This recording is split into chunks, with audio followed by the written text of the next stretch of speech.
Palais de congrès de Brazzaville, salle archi-comble.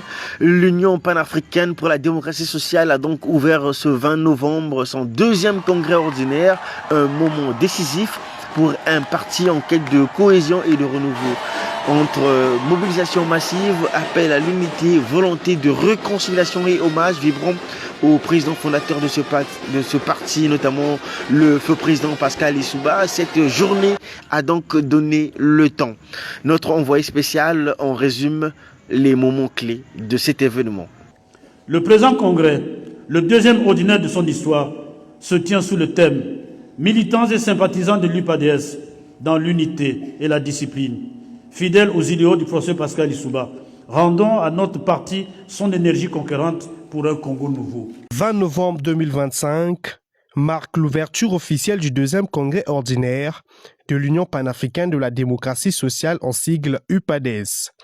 Ce congrès décisif marque un moment déterminant dans l'histoire du parti avec pour objectif de renouveler les instances dirigeantes, réaffirmer les valeurs sociales démocrates et mobiliser les forces vives pour les prochaines élections. Notre engagement à le pérenniser, à le densifier, à défendre les idées de paix, de patriotisme et de progrès qu'il professe, en lui apportant bien sûr une fraîcheur. Indéniablement, notre option panafricaine demeure inébranlable. Nous croyons en l'unité africaine parce qu'elle est la seule solution d'avenir pour notre continent.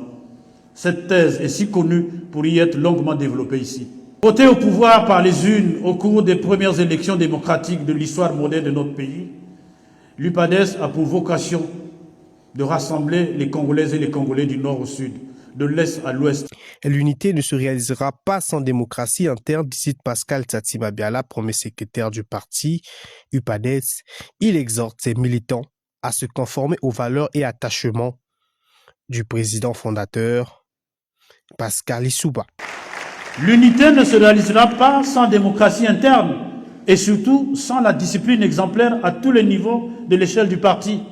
La modernisation passera notamment par la digitalisation, le renforcement des mécanismes de communication, la formation des cadres et militants, ainsi que par la prise en compte effective des thématiques nouvelles. L'UPADS de demain, que nous venons de décrire, ne pourra se construire sans rigueur, sans engagement militant, sans discipline, sans solidarité, sans courage, ni même sans détermination.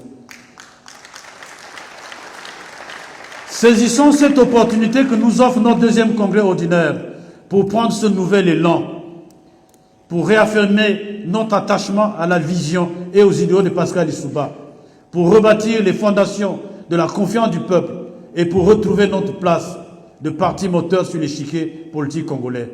Les conclusions donc de ce congrès seront présentées pratiquement le 23 novembre à Brazzaville. Elle devra donc tracer les orientations de cette formation politique pour les prochaines années entre renouvellement, continuité et reconquête de l'espace politique congolais.